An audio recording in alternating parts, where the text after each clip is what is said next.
Today is Tuesday, July 16th. We're talking about a new asylum rule that could have a big impact on the border, and why Amazon employees are protesting on Prime Day, plus a promising new blood test, and will there be the first female 007?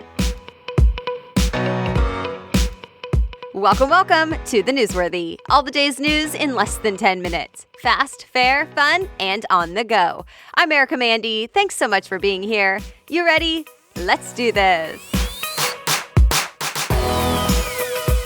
A new rule is making it harder for migrants to seek asylum in the U.S. The AP calls it the president's most forceful attempt yet to cut back on the number of people seeking refuge in America.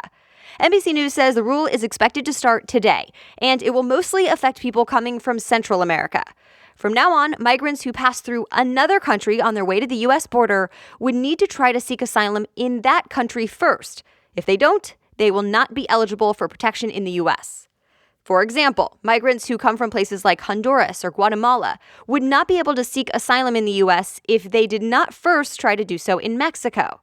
The Trump administration says the goal is to crack down on people who are misusing the asylum system, which is completely swamped right now. The number of people seeking protections tripled in roughly the last 5 years, but only a small number of people were actually granted protections. The AP says there are some exceptions to this new rule when it comes to human trafficking victims and people who were denied protection in another country. But these new restrictions do apply to children crossing the border alone. Critics, like some humanitarian groups, call the rule cruel and inhumane, saying migrants from countries like Guatemala face real dangers. The countries are poor and overwhelmed with violence. The ACLU already plans to file a lawsuit against this. Expect more to come. Today, the House is expected to vote on a resolution to officially condemn the president's tweets from over the weekend. The resolution says they were, quote, racist comments that have legitimized and increased fear and hatred of new Americans and people of color. Remember, we're talking about the president's tweets that seemed to target 4 congresswomen and told them to go back to the countries they came from. But all 4 congresswomen are U.S. citizens. And all 4 held a press conference yesterday to respond. Representatives Alexandria Ocasio-Cortez, Ayanna Pressley, Ilhan Omar, and Rashida Tlaib said President Trump does not know how to defend his policies, so he makes personal attacks instead. President Trump, though, doubled down again, saying his tweets were not at all racist and claiming the congresswomen hate America. But the president is now facing some pushback from his own party. Republican lawmakers are slowly coming out with some different responses this week. Some are standing by the president, but Politico reports a growing number of Republicans are condemning his tweets, some even calling them racist. Others, though, are making sure any quick critique of Trump includes criticism of the congresswomen as well. Also of note on Capitol Hill today, the first day of antitrust hearings with big tech executives. We'll have an update on that one tomorrow. The tariff war between the U.S. and China is reportedly taking a toll on the Chinese economy. Reuters reports it hasn't been this bad in more than 25 years. The second largest economy in the world grew a little more than 6% in the second quarter compared to a year ago. That's the slowest pace since 1992. Fox Business reports economists think the slowdown might continue. China blames it on, quote, external uncertainties. President Trump says it's because of the tariffs he put on Chinese imports. Remember, Trump raised tariffs, basically putting an extra tax on Chinese goods coming into the U.S., and even though there was a bit of a truce last month, there's still no official deal. The 2 countries have started trade talks again, so to be continued.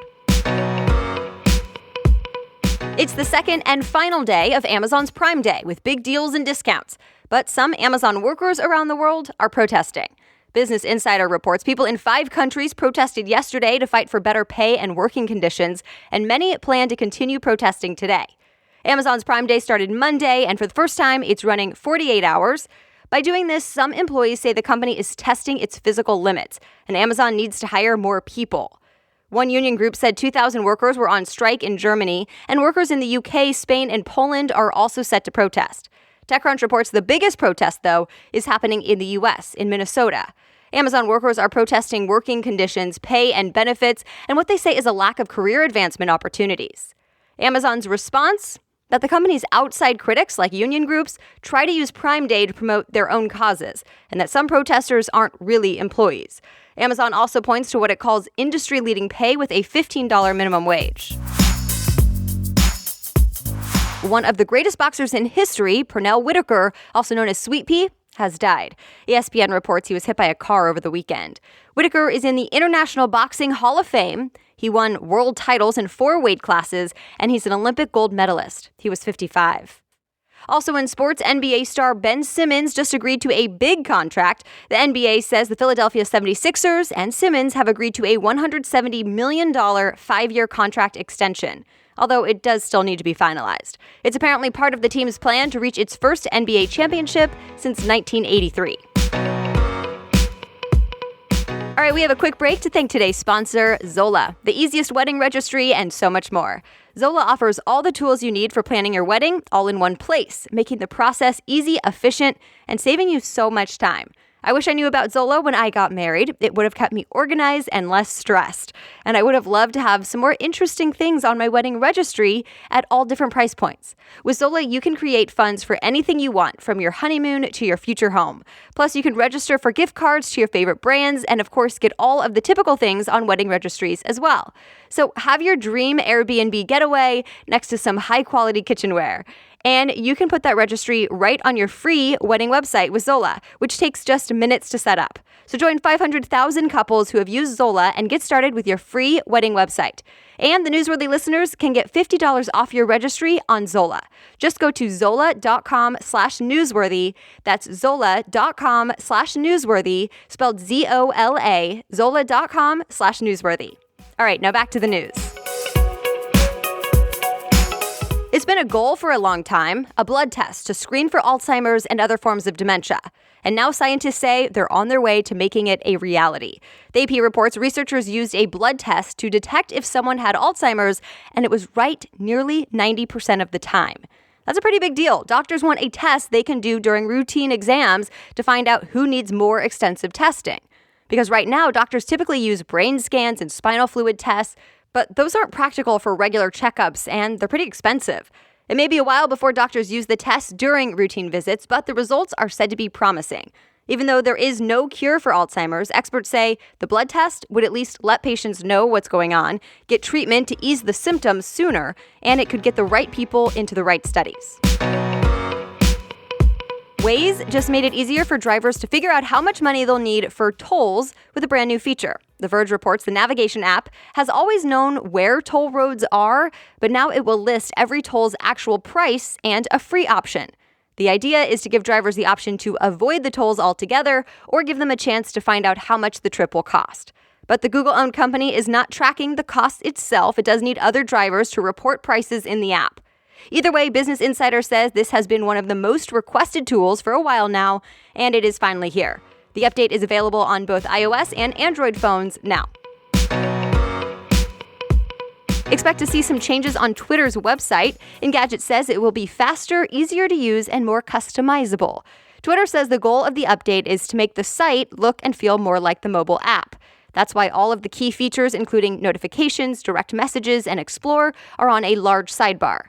And it's now easier to switch between Twitter accounts and send direct messages, as well as personalize your account with new color options. The new upgrade is rolling out this week. For the first time, a woman will reportedly play 007, like James Bond. The UK Daily Mail cites a movie insider who says British actress Lashana Lynch will play 007 in Bond 25, which is the next Bond movie. If this is all true, she will be the first black woman and first female to take on that role. But she will not actually be playing James Bond. Daniel Craig will still play that role, but Lynch's character will take over his famous code name. In the new movie, Bond is reportedly retired but called back to duty to help with a new crisis. The movie is apparently in production right now.